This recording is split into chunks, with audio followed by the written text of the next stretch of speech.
ನಮಸ್ತೆ ಎಲ್ಲರಿಗೂ. ನಾನು ಕಾವ್ಯ. ನನ್ನ ಕುಕ್ ಆ್ಯಂಡ್ ಚಿಲ್ ಚಾನಲ್ಗೆ ಸ್ವಾಗತ. ಇವತ್ತಿನ ರೆಸಿಪಿ ಈಗ ತುಂಬ ವೈರಲ್ ಆಗಿರುವಂತಹ ಆನಿಯನ್ ರಿಂಗ್ ಪಿಜ್ಜಾನ ಮಾಡ್ತಾ ಇದ್ದೇನೆ.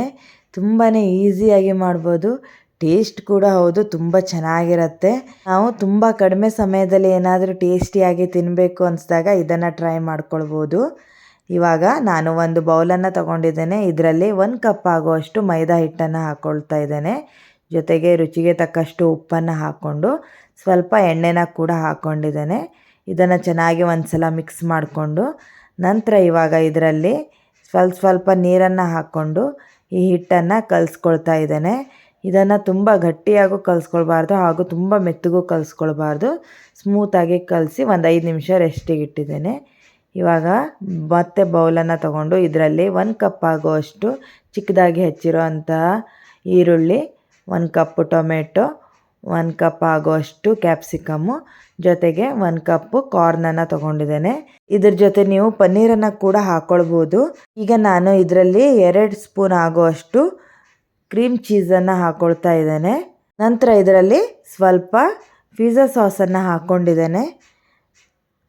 ಹಾಕ್ಕೊಂಡಾದ ನಂತರ ಸ್ವಲ್ಪ ವೆಜ್ ಮಯೋನೀಸನ್ನು ಕೂಡ ಸೇರಿಸ್ಕೊಂಡಿದ್ದೇನೆ. ಇದರಿಂದ ಫ್ಲೇವರ್ ತುಂಬ ಚೆನ್ನಾಗಿ ಬರುತ್ತೆ, ಇಲ್ದಿದ್ರೆ ಸ್ಕಿಪ್ ಕೂಡ ಮಾಡ್ಕೊಳ್ಬೋದು. ಈಗ ನಾನು ಇದರಲ್ಲಿ 1 ಸ್ಪೂನ್ ಆಗುವಷ್ಟು ಟೊಮೆಟೊ ಕೆಚಪ್ಪನ್ನು ಸೇರಿಸ್ಕೊಂಡಿದ್ದೇನೆ. ಏನಾದರೂ ಇದು ಇದ್ದರೆ ನೀವು ಮಿಸ್ ಮಾಡದೆ ಸೇರಿಸ್ಕೊಳ್ಳಿ, ಇದರಿಂದ ತುಂಬ ಟೇಸ್ಟ್ ಚೆನ್ನಾಗಿ ಬರುತ್ತೆ.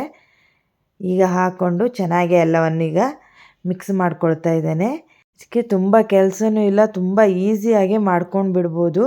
ಇವಾಗ 1 ಚಿಕ್ಕ ಸ್ಪೂನು ಚಿಲ್ಲಿ ಫ್ಲೇಕ್ಸ್ ಜೊತೆಗೆ ಸ್ವಲ್ಪ ಒರೆಗಾನನ ಕೂಡ ಹಾಕ್ಕೊಂಡು ಇದನ್ನು ಕೂಡ ಮಿಕ್ಸ್ ಮಾಡಿ ಇಟ್ಟಿದ್ದೇನೆ. ನೋಡಿ, ಎಲ್ಲ ವೆಜ್ಜೀಸು ಎಷ್ಟು ಕಲರ್ಫುಲ್ ಆಗಿ ಕಾಣಿಸ್ತಾ ಇದೆ. ಈಗ ನಾನು ಚಪಾತಿ ಮಣೆನ ತಗೊಂಡು ಮೊದಲೇ ನಾನು ಕಲಸಿಟ್ಟಂತಹ ಡೋನ ತೊಗೊಂಡಿದ್ದೇನೆ. ಇದನ್ನು ಚೆನ್ನಾಗಿ ಈ ರೀತಿ ಒಂದು ಸಲ ನಾದ್ಕೊಂಡು ಇಲ್ಲಿ ನಾನು 5 ಆಗುವಷ್ಟು ಚಿಕ್ಕ ಚಿಕ್ಕ ಪೂರಿ ಸೈಜಲ್ಲಿ ಲಟ್ಸ್ಕೊಳ್ತಾ ಇದ್ದೇನೆ. ಈರುಳ್ಳಿ ಸೈಜನ್ನು ನೋಡಿಕೊಂಡು ಲಟ್ಸ್ಕೊಳ್ಳಿ. ಇದು ತುಂಬ ದಪ್ಪಗೂ ಲಟ್ಸ್ಕೊಳ್ಬಾರ್ದು, ಸ್ವಲ್ಪ ತೆಳುವಾಗೇ ಇರಬೇಕು, ಆವಾಗ ಒಳಗಡೆನೂ ತುಂಬ ಚೆನ್ನಾಗಿ ಬೇಯುತ್ತೆ ಇದು. ಇವಾಗ ನೋಡಿ, ನಾನು ಈ ರೀತಿ ಕಟ್ ಮಾಡಿ ಇಟ್ಕೊಂಡಿದ್ದೇನೆ. ಇಲ್ಲಿ ನಾನು 2 ಈರುಳ್ಳಿನ ತಗೊಂಡು ಈ ರೀತಿ ರೌಂಡಾಗಿ ರಿಂಗ್ ಥರ ಕಟ್ ಮಾಡ್ಕೊಂಡಿದ್ದೇನೆ. ಅದನ್ನು ಇವಾಗ ಈ ಲಟ್ಸ್ಕೊಂಡಿರೋ ಚಪಾತಿ ಮೇಲೆ ಇಟ್ಟು ಅದನ್ನು ಈ ರೀತಿ ಫೋಲ್ಡ್ ಮಾಡಿಕೊಂಡ್ರೆ ಆಯಿತು. ಈ ರೀತಿ ನಾವು ಫೋಲ್ಡ್ ಮಾಡಿಕೊಂಡ್ರೆ ಇದು ರೆಡಿಯಾಗಿಬಿಡುತ್ತೆ. ಇದೇ ರೀತಿ ಎಲ್ಲ ಕೂಡ ನಾನು ರೆಡಿ ಮಾಡ್ಕೊಂಡಿದ್ದೇನೆ. ನೋಡಿ, ಫ್ಲವರ್ ಥರ ಎಷ್ಟು ಚೆನ್ನಾಗಿ ಕಾಣಿಸ್ತಾ ಇದೆ. ಈಗ ಇದರಲ್ಲಿ ನಾವು ಮಾಡಿಟ್ಟಂಥ ಸ್ಟಫಿಂಗ್ನ ಫಿಲ್ ಮಾಡ್ಕೊಳ್ಳೋದು.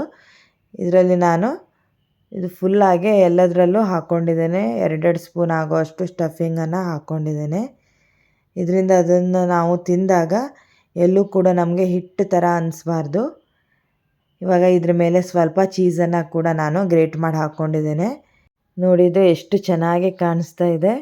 ಈಗ ಇದ್ರ ಮೇಲೆ ಸ್ವಲ್ಪ ನಾನು ಚಿಲ್ಲಿ ಫ್ಲೇಕ್ಸನ್ನು ಹಾಕ್ಕೊಂಡು ನಂತರ ಸ್ವಲ್ಪ ಒರೆಗಾನನ ಕೂಡ ಹಾಕ್ಕೊಂಡಿದ್ದೇನೆ. ನಮಗೆ ಪಿಜ್ಜಾಗೆ ಚಿಲ್ಲಿ ಫ್ಲೇಕ್ಸು ಮತ್ತು ಒರೆಗಾನೋ ಇದ್ದರೆ ಮಾತ್ರ ಅದ್ರ ಫ್ಲೇವರಿಂದನೇ ಅದು ಪಿಜ್ಜಾ ಥರ ಅನಿಸೋದು. ಹಾಗಾಗಿ ಅದನ್ನು ಹಾಕ್ಕೊಂಡಿದ್ದೇನೆ. ಇದು ತುಂಬ ಈಸಿಯಾಗಿ ಮಾಡ್ಕೊಂಡು ಬಿಡ್ಬೋದು. ನೋಡಿ, ನೋಡಲಿಕ್ಕೂ ಎಷ್ಟು ಚೆನ್ನಾಗಿ ಕಾಣಿಸ್ತಾ ಇದೆ.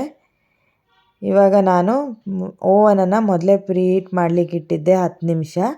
ಇದನ್ನು ನಾನು 180 ಡಿಗ್ರಿ ಸೆಲ್ಸಿಯಸ್ಸಲ್ಲಿ 20 ಮಿನಿಟ್ಸ್ನ ಬೇಕ್ ಮಾಡ್ಕೊಂಡಿದ್ದೇನೆ. 20 ಮಿನಿಟ್ಸಲ್ಲೇ ತುಂಬ ಚೆನ್ನಾಗಿ ಬೇಕಾಗತ್ತೆ.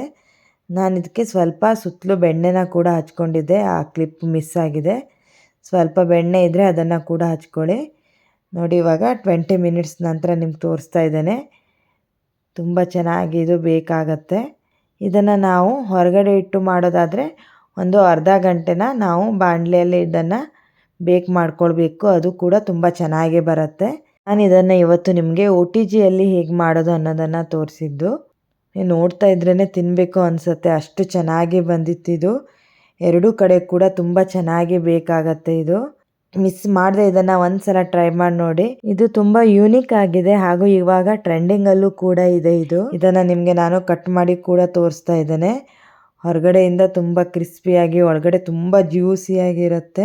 ನಿಮಗೇನಾದರೂ ಈ ರೆಸಿಪಿ ಇಷ್ಟವಾದರೆ ಪ್ಲೀಸ್ ಇದನ್ನು ನಿಮ್ಮ ಫ್ಯಾಮಿಲಿ ಫ್ರೆಂಡ್ಸ್ ಜೊತೆ ಶೇರ್ ಮಾಡಿ, ಸಬ್ಸ್ಕ್ರೈಬ್ ಮಾಡ್ಕೊಳ್ಳಿ ಹಾಗೂ ಕಮೆಂಟ್ ಕೂಡ ಮಾಡಿ. ಆದಷ್ಟು ಬೇಗ ಇನ್ನೊಂದು ಒಳ್ಳೆ ರೆಸಿಪಿಯೊಂದಿಗೆ ಸಿಗೋ ತನಕ ನಿಮಗೆ ಧನ್ಯವಾದಗಳು.